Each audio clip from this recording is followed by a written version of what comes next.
Okay, magandang araw po sa inyo mga ka-chicken. Okay, kumusta po kayo mga ka-chicken? Okay, sana okay lang po kayo dyan kung nasaan man kayo. Welcome back po dito sa aking channel.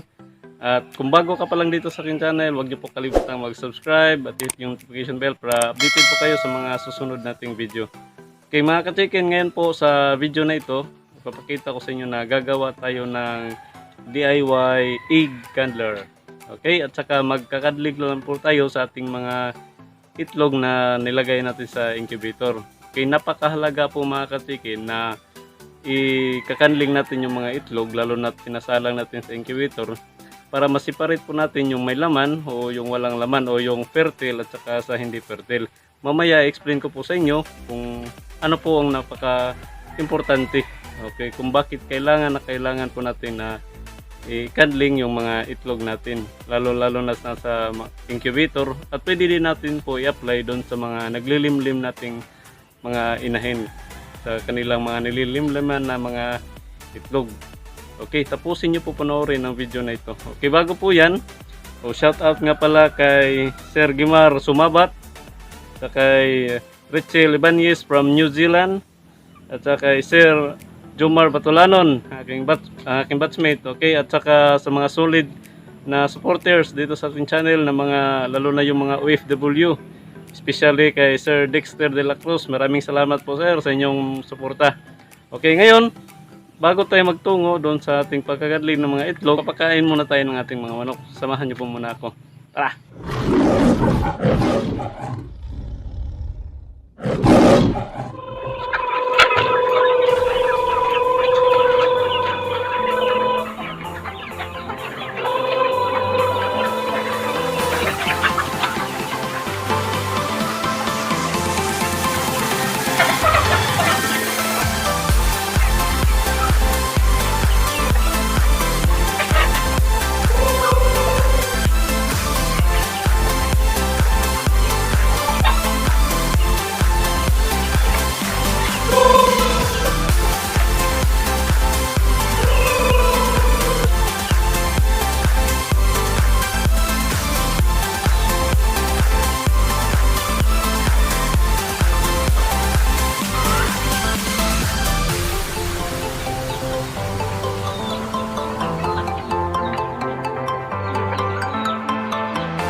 Oh, ayan po mga ka-chicken, dito naman po tayo sa ating Rhode Island Red.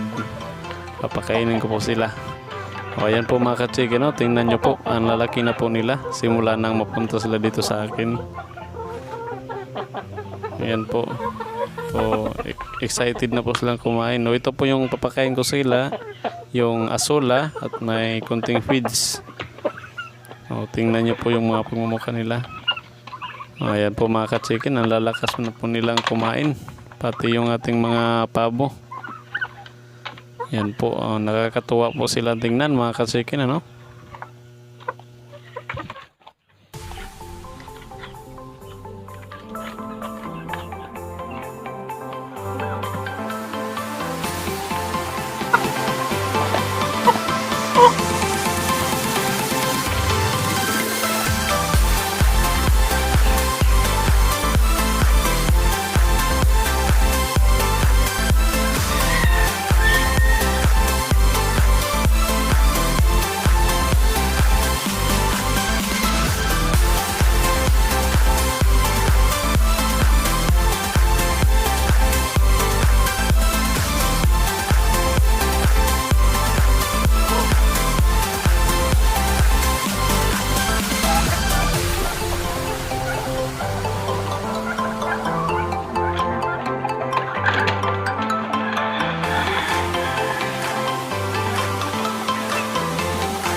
Oh, ito na po mga ka-chicken, yung ating egg candler. Panoorin nyo po kung paano ko ito ginawa. DIY lang po ito mga ka-chicken. Okay mga ka-chicken, kailangan lang po natin ng flashlight. Oh, yung kahit mga konting flashlight lang po, mas maganda po. Okay, tsaka gagamitin natin electrical tape, konting karton, at saka gunting po mga ka-chicken. O ayan po, napaka simple lang po nito, DIY lang po.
Okay mga ka-chicken, nandito po tayo ngayon sa aking manual incubator. Okay, yung manual incubator ko po, dito ko po nilagay sa ilalim ng aking aquarium.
Na yung itlog po natin ay fertile po siya o mayroon po siyang laman.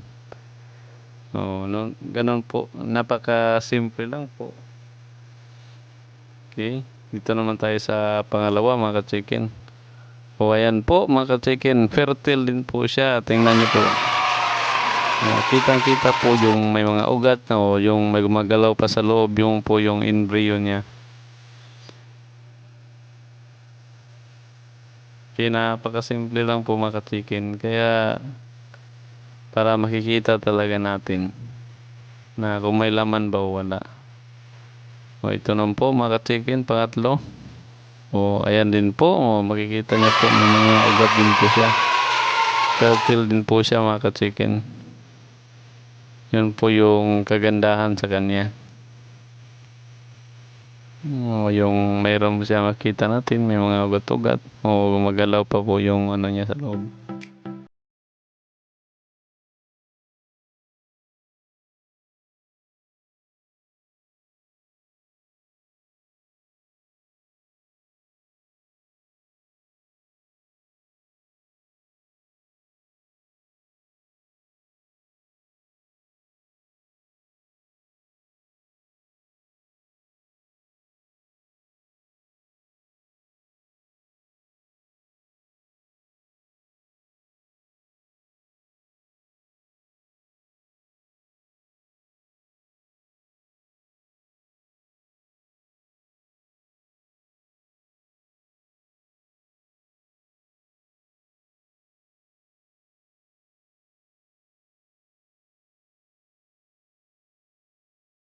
ito din po. Ayan po makita niya baka may ugat.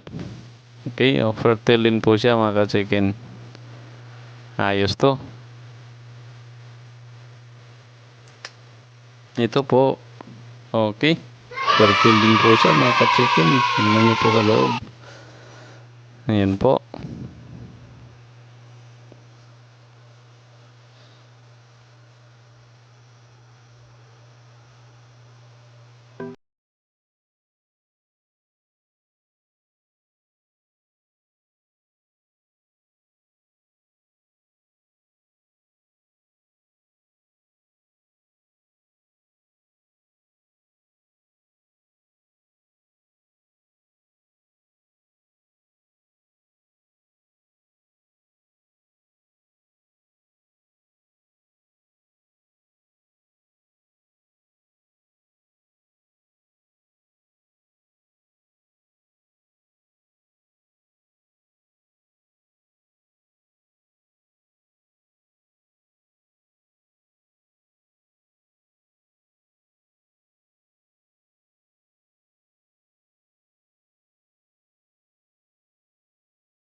Okay.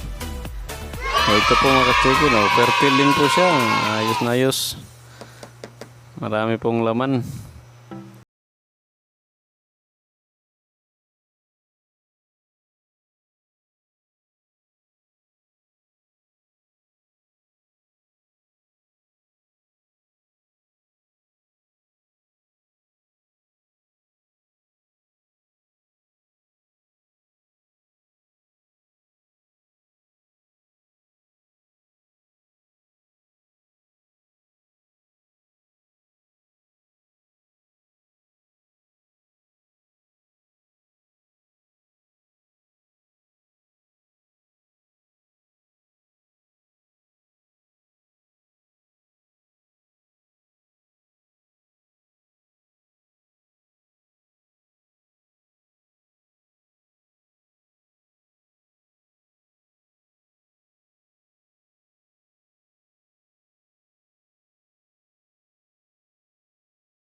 A few moments later. Okay, ayan po mga ka-chicken. Tapos na po nating nakanling lahat. Okay, hindi ko na mo binidyo lahat, isa-isa lahat. Baka abutan po tayo ng ilang oras. Kaya yan po. Tapos na po mga ka-chicken. Ayan po sila. Out of 74 po mga ka-chicken. Itong nakasalang. Meron po siyang siyam na unfertile po. So bali nasa 88% po yung percentage niya na mga fertile po. Sana po ay mapisa ito lahat. Malaki po yung percentage niya na fertile yung ating itlog. Nasa 88% po mga chicken. Siyam lang po ang walang laman o unfertile. Ano po no? Ayos na ayos po. Okay, ayan po mga katikin, ano, nakita nyo na po kung paano po gumawa ng DIY egg handler. Napakasimple lang po. Meron kayong mga kunting flashlight dyan. Yung iba yung ginagawa yung bumbilya. Yung sa akin, yung flashlight naman po. At saka doon sa mga hindi pa nakaalam kung paano mag egg handler, magkakandling na itlog, nakita nyo na po kung paano. Okay, yun po, no? Pero hindi po ibig sabihin na yung kinandling natin ng mga itlog na nakita natin na positive o mayroong laman or mayroong embryo, hindi po nangahulugan na lahat po yung na itlog na yun ay mapipisa. Maaring sa kasalukuyan o sa habang patungo sa hatching days ay sila ay mawala, mamatay, at saka hindi mag-success doon sa pagdating ng hatching days. Kasi meron po talagang mga itlog, yung mga fertile na mga weak po. Okay. Pero magkakandling din po tayo ng pangalawang beses. Bali sa akin po dito, pangalawang beses po magkakandling ng ating mga itlog. Saka kailangan i-check po natin yung mga itlog kung may laman ba o wala para ma-separate natin dun sa mayroong laman o fertile. Kasi para maiwasan po natin na yung contamination po mga katikin. Kasi pag nabasag yung itlog na walang laman, siyempre babaho yun, magkakaroon po ng bakterya. Makokontaminate po yung mga itlog na mayroong laman o yung mga fertile. Maring hindi na mapipisa yun, yung mga itlog na mayroong laman, madadamay po sila kasi nga makukontaminate sila doon sa bakterya ng walang laman. Maring masisira sila at hindi na po maging safe. Napakasayang naman po mga katsikin. Okay, ayun po, no? Okay, maraming salamat po sa inyong panonood mga katsikin. At saka kung bago ka pa lang dito sa channel, ulit, huwag niyo po kalimutan i-subscribe ang channel na ito at saka i-tap yung notification bell para updated po kayo sa susunod nating video. O shout out din ulit sa mga taga Madao Patrol Base. Maraming salamat po mga sir sa inyong patuloy na suporta at saka pagtangkilik dito sa ating channel. Okay, maraming salamat po. God bless po. Stay safe po kayo dyan mga kasige. Thank you.